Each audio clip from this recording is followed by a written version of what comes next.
Bonjour à tous et à toutes. Aujourd'hui, je vais lire Monsieur Grand de Monsieur Madame. Je vous souhaite un bon visionnage.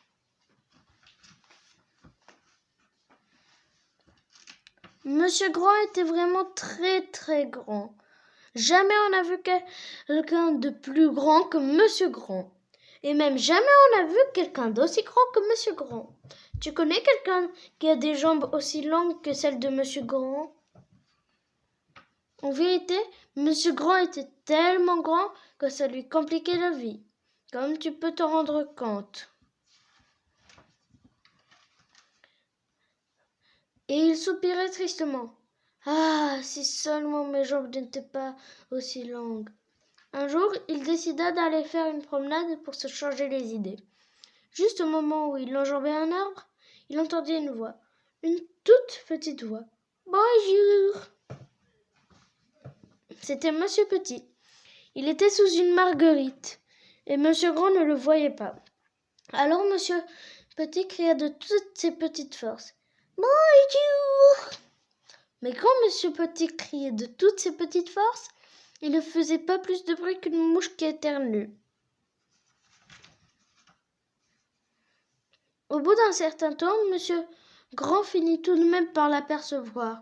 « Oh, c'est vous, dit-il d'un ton las. Vous avez l'air bien triste. Vous avez l'air bien triste, dit Monsieur Petit. C'est à cause de mes longues jambes. Elles me gâchent la vie. Oh, dit Monsieur Petit. Monsieur Petit décida de lui remonter le moral. Et si nous allions au bord de la mer, dit-il. Mais ce n'était pas facile pour Monsieur Petit, comme si une souris pouvait marcher aussi vite qu'une girafe. Alors Monsieur Petit eut une idée, une très bonne idée. Il la mit aussitôt à exécution.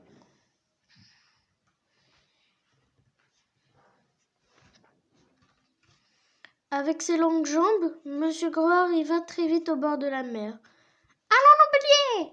s'écria Monsieur Petit. « Pas à moi, » répondit Monsieur Grand. « Avant que je trouve un endroit assez profond pour nager, je serai déjà de l'autre côté de la mer. » Pendant que Monsieur Petit se baignait, Monsieur Grand s'assit tristement au bord de l'eau. Sa figure s'allongeait de plus en plus. Encore un peu et elle serait aussi longue que ses jambes. Monsieur Chatouille vint à passer. « Bonjour, dit-il. Vous n'avez pas d'air joyeux.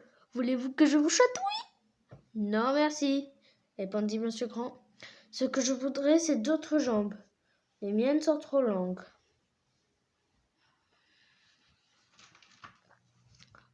Moi, c'est les bras, répliqua Monsieur Chatouille.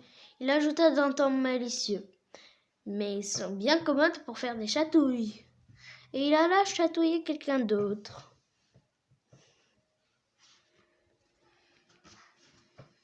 Monsieur Curieux vint à passer.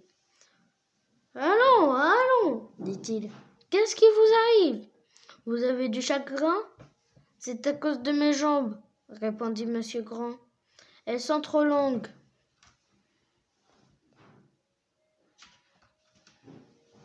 Moi, c'est le nez, répliqua Monsieur Curieux. Il ajouta en riant. Mais il est bien commode pour fouiner dans les affaires des autres.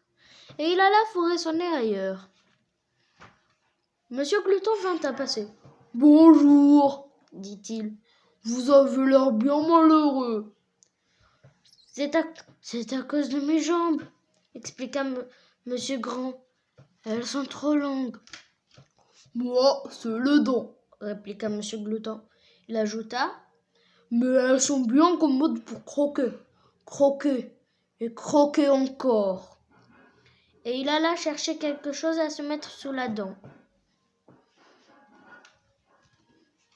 Monsieur Grand resta songeur. Il pensa aux bras de Monsieur Chatouille, au nez de Monsieur Curieux et aux dents de Monsieur Gourmand. Alors il commença à sourire. Ses yeux se plissèrent Puis il éclata de rire. Il regarda ses jambes. Ses très, très, très longues jambes. Elles sont bien commodes pour marcher, s'écria-t-il. Et il rentra chez lui en 4 minutes. 4 minutes pour faire 50 kilomètres. 50 kilomètres à pied. Après sa baignade, Monsieur Petit revint sur la plage. Il n'y avait plus personne. Comment allait-il rentrer chez lui? Bravement, il se mit en route. Il devait faire 50 kilomètres à pied. C'était il y a 1 an. Il est arrivé chez lui hier soir. J'espère que vous avez aimé la lecture. Abonnez-vous et activez la cloche pour ne rater aucune de mes vidéos. Et appuyez sur pouce bleu. Bye!